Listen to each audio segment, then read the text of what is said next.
Well then, what load of nonsense we have here. This is our latest challenge of the month. Welcome everybody, it's Adrenaline here. And we're going to play on Emperor difficulty with Matthias Corvinus of Hungary. And we have a very strange game on our hands. It's quite creative, to be honest. There are a total of 10 civilizations in this game. It starts upwards, turn-wise. There's no max cap. Game goes pretty slowly though, like my god. The land is very interesting, the terrain is very interesting, and also where everybody starts is very interesting. It's a Terra, effectively, map. Everybody starts on the opening continent, which is this one right here. What is it called? Oh, well, it's a continent split, but it's the same land mass. That's interesting. So it's kind of split half and half between Pangea Ultima and Cairnorland. Anyway, yeah, there's 10 people, which is a lot, more than I'm used to anyway.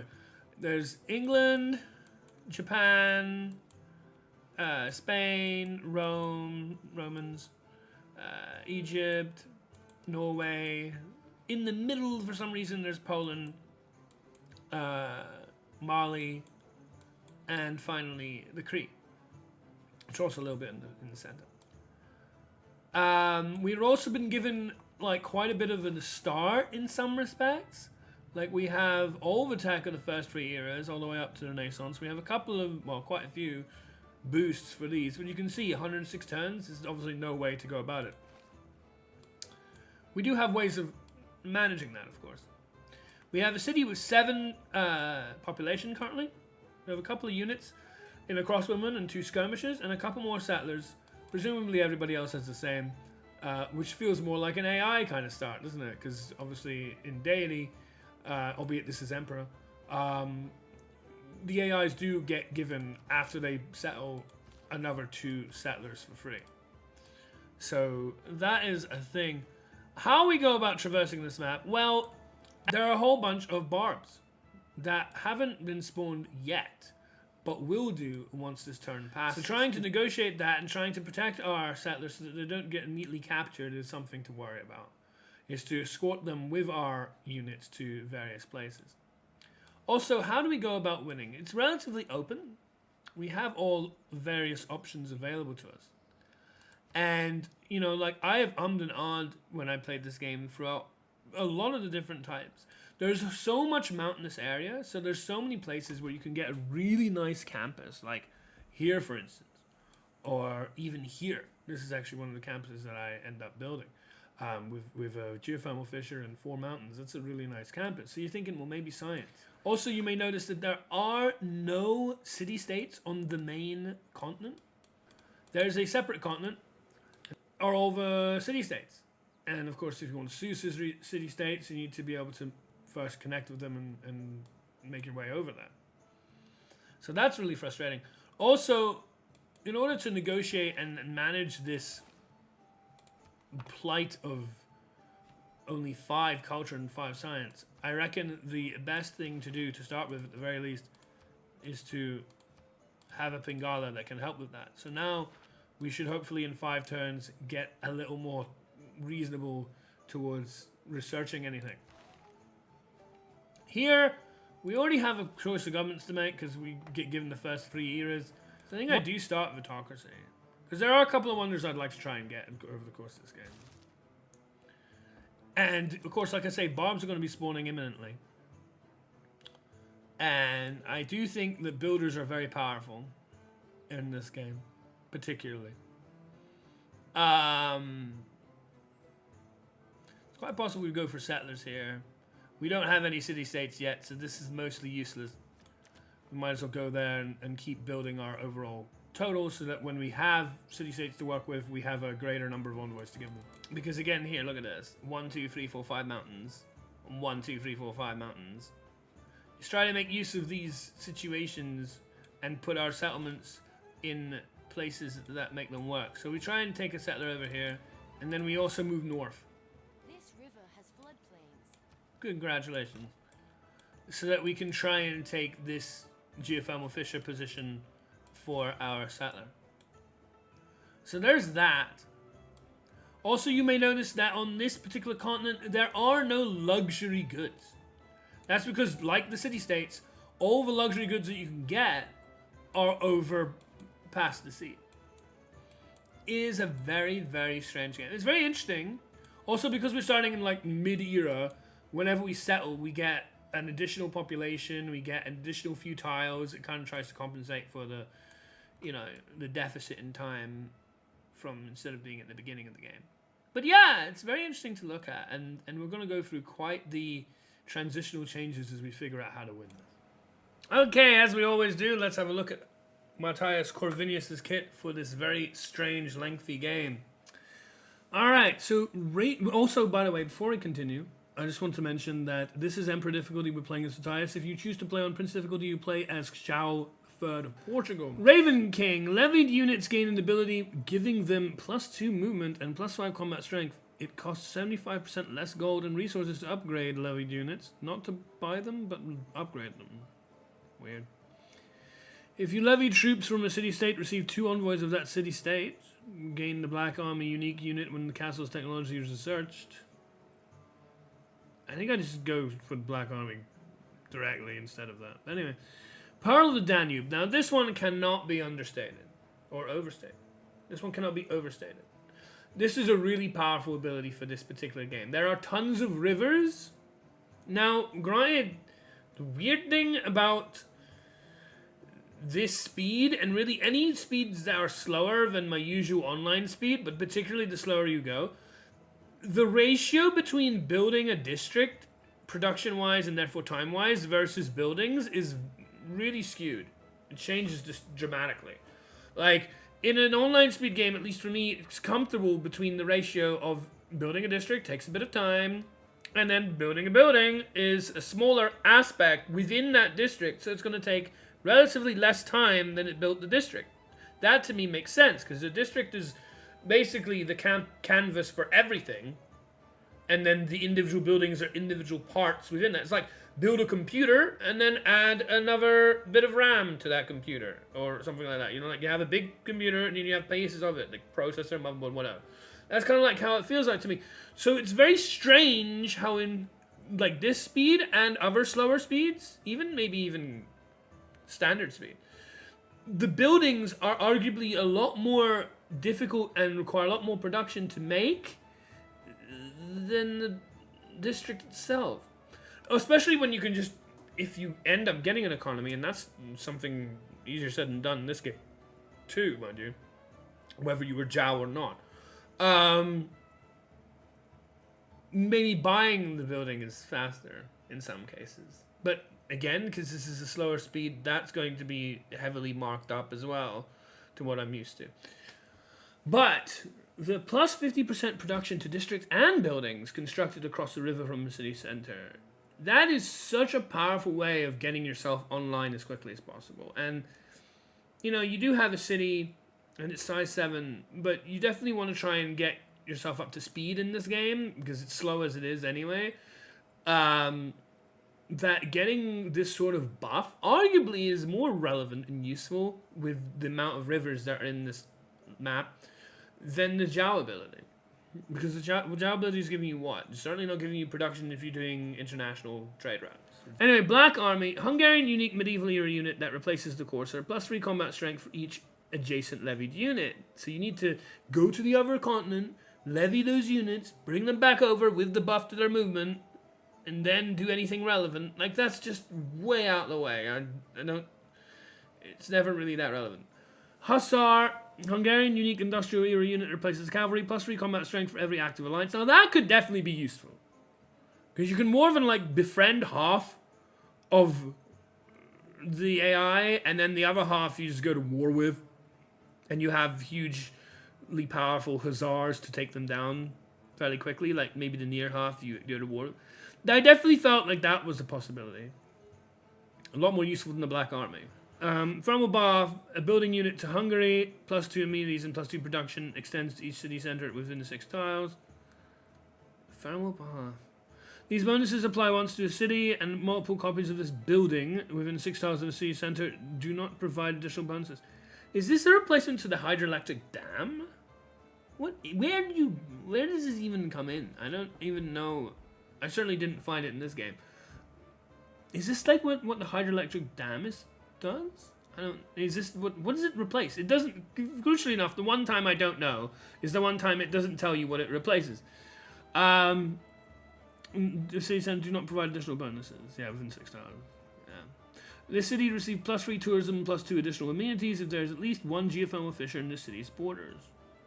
Okay, I mean, we've already seen that there are definitely geothermal fissures. I mean, we are on a massive continental split. So, 25 turns have passed, and you can already see what mess we're in.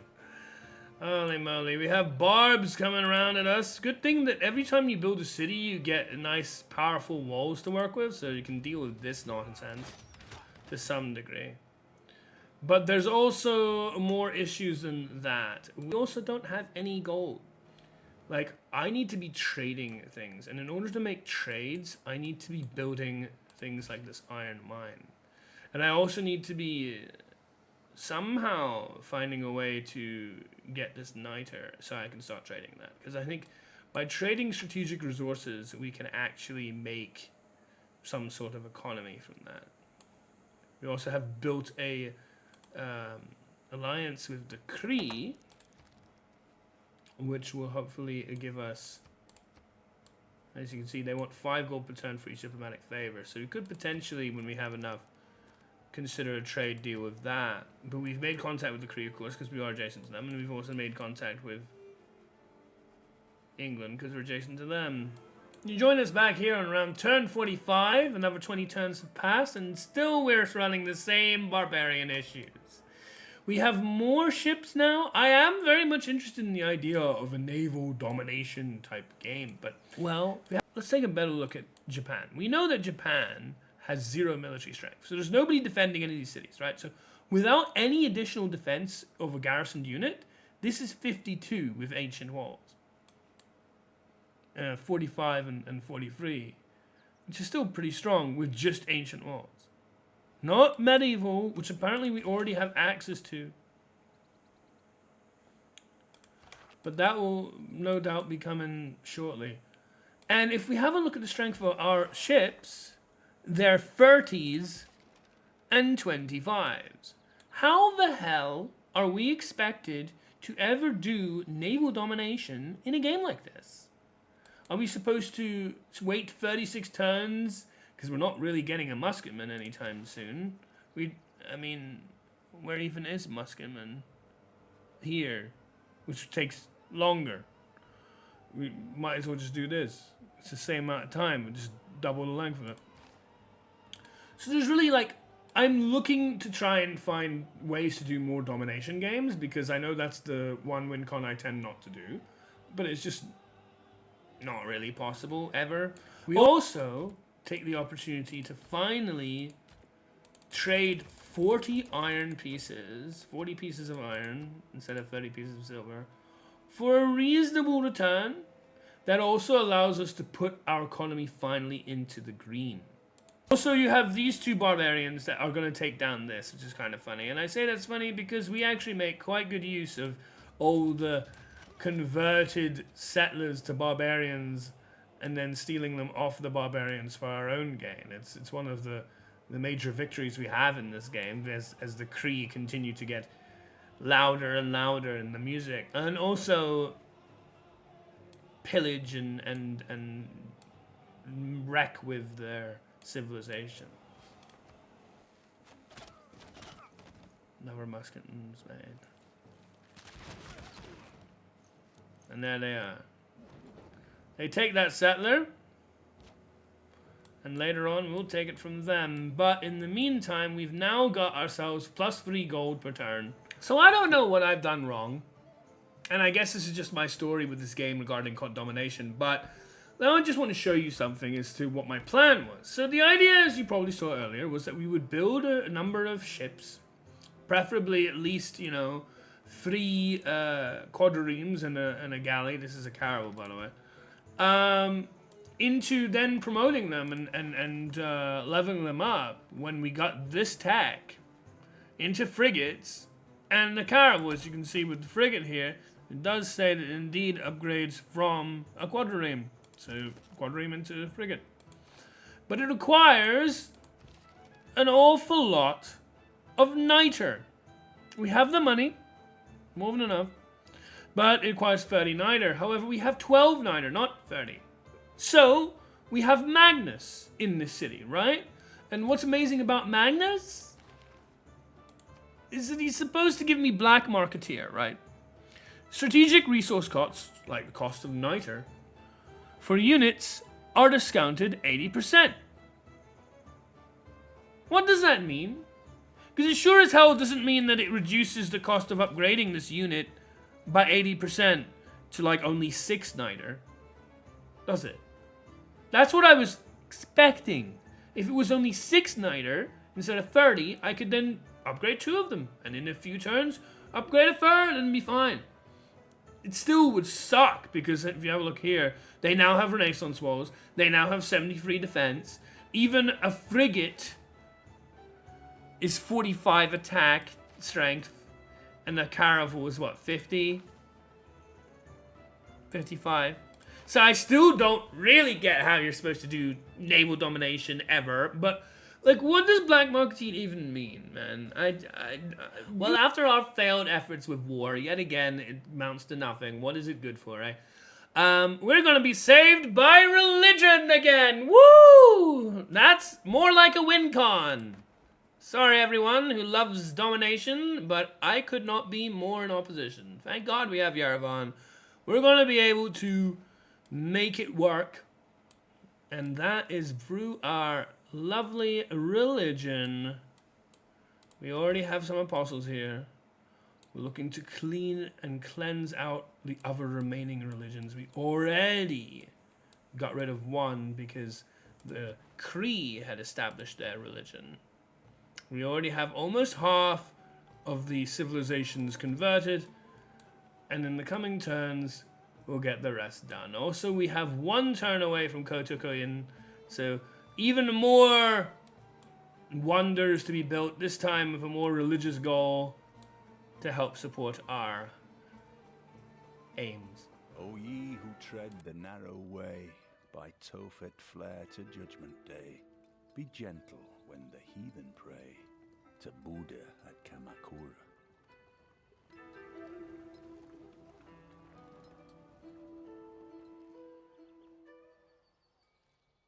So, one last hurrah before the inevitable conclusion of this game, eh? We came, Warsaw, we conquered. Here it is, let's take it. Woohoo! Plus 2 year score for that, not that it matters. And we are very much near the end of this game. As you can see, a lot of different civilizations are losing their cities through loyalty, whatever that's worth. We managed to gain from it, at least. We have a few apostles coming in. We only have a couple more civilizations to convert. We need England and we need Norway. Norway had their own religion, but earlier we were able to cleanse that out of the way. So after almost 200 turns, we finally made it to endgame. And with this apostle, you can see that we can convert this final city of Bergen to make sure that all the civilizations in play have our religion as dominant. You know, this game was very strange. Most civilizations never even bothered to settle on the other continent, where all the city-states are. England did, and it actually made a difference because of how many cities they had in the main continent, which is only 3. They also had 3 other cities, as you can see here, Leeds and Sheffield and Liverpool. So this meant that these 3 weren't enough. We lost dominance in that for a brief moment till I converted over that. But everybody else, apart from maybe a couple of cities down south here and a couple of outskirt islands, pretty much stayed on the main continent for the entire game, which made, of course, religion and apostle with their higher level of movement far easier to navigate. And the other thing that made it easier to navigate was while we were denounced by both Rome and Norway, neither of them went to war with us because they're AI. So that's one of the fortunes of only playing against AI in this case, is that this is not something really that could be done against people, like a lot of situations, to be fair, in this game. because they would have been able to go to war with me and condemn these units. However, it was quite the ordeal, turbulent affair getting to this point, so it was still quite a challenge. Anyway, I hope you enjoyed this video. If you did, don't forget to like the video, leave a comment below, subscribe to the channel. I'd love to see you and hear from you. And till next time, all the best. We have a basic need to believe in something greater than ourselves. We crave solace in the darkness and light unto our path. Thanks to you, we found meaning amid the cosmos.